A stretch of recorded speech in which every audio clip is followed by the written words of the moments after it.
Welcome to another Threes and TDs. My name is Thomas. Today, once again, we're talking about the Carolina Panthers as they face the Arizona Cardinals this weekend.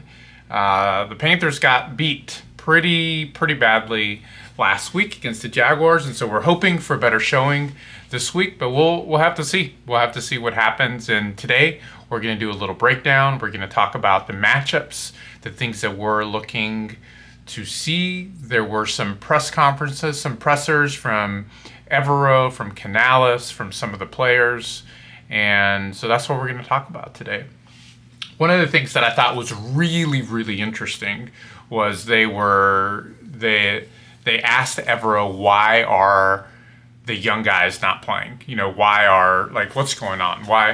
What's the problem, and why isn't there an ability to play Princely or Scorton or some of these other guys? And it sounds like Evero got the message from Canales that the expectation is for the young guys to play. That's what the expectation is. Because he said, I'm not going to get into details, I'm not going to get into specifics, but we will play the young players. And I think that's good. That's why you draft these guys. You don't draft, especially when Pat Jones and DJ Wanham are giving you the lowest pressure rate in the league. I've already shared this stat 2 times this week, but when you are generating the pressure rate is not sack rate. Pressure rate is essentially how much pressure, I know I'm using the word in the definition, but how much pressure a specific player is getting. It was the lowest. And this was also the issue last year. We couldn't stop the run, and we couldn't pressure the quarterback. Now, I thought that first quarter, when I went back and looked at the tape, I actually thought we stopped the run pretty well. I thought the run stopping wasn't bad. The problem is Wharton has a hamstring injury now. He's not going to be playing. So that was problematic. That's an issue. So play the young guys. There's a stat that there's another fellow podcaster, another YouTube account. He's on Twitter too. I think 2 growls, and anyways, I'll try to put it in the link in the description. But he brought up the stat that essentially said that Nick Scorton, he played less than 10 snaps, but he had the fastest get-up rate from 0 to 6. He had the fastest get-up rate. And Joe Person, to his credit, reporter from The Athletic, said, if you have a guy like that, why not play him? And to be fair to Canales and to Evero, I mean, we'll see. We don't really know if these guys are going to play, but he said, yeah, we're going to play the young guys.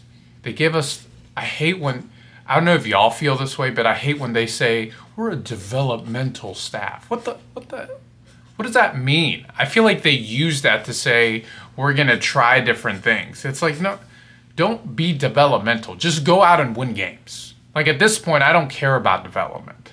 I care about the fact that it's been since 2017 or 2018 since the Carolina Panthers have had a winning season. It's time. It's time. It's time for the Carolina Panthers to show that they can have a winning season. Let's go. Right now. I feel some things about it. So we'll see what happens across that defensive line. The Cardinals are a tough matchup. Defensively, Will Johnson, PFF graded, regardless of how you feel about PFF graded him as having one of the best coverage grades of any cornerback. Once again, Will Johnson, to me, was the Tedero McMillan on defense in the last draft class, because there were people like Todd McShay, some of these other guys that were there are some character concerns with Will. No character concerns with Will Johnson that you heard about training camp. You heard nothing bad about Will Johnson at training camp.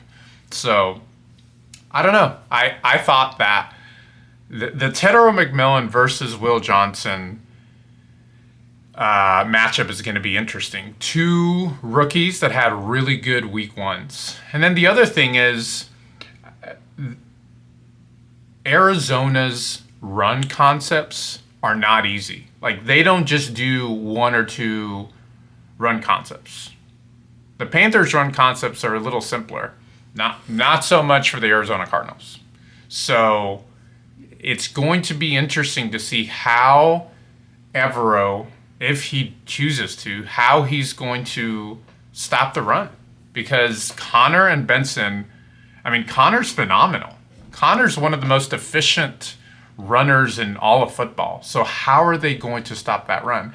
I'm not as crazy concerned in regards to Kyle Murray because I think we match up okay. I'm more concerned about that run game. How is Carolina going to stop the run? And then also the other thing, Canal said that Icky is probably going to play, but we'll see. He's questionable on the report. Yosh did not play well in his absence. Like, Yosh did not have a good game. So how is Icky going to play? Those are the things that I'm interested in. That's all I got for you today. We'll be back tomorrow with another one as we get closer to game day, hoping the Panthers can start the season 1-1. We haven't done that. I think the last 2 years we've gone 0-2 every season to start off. So time to get a win, and I'll see y'all in the next one.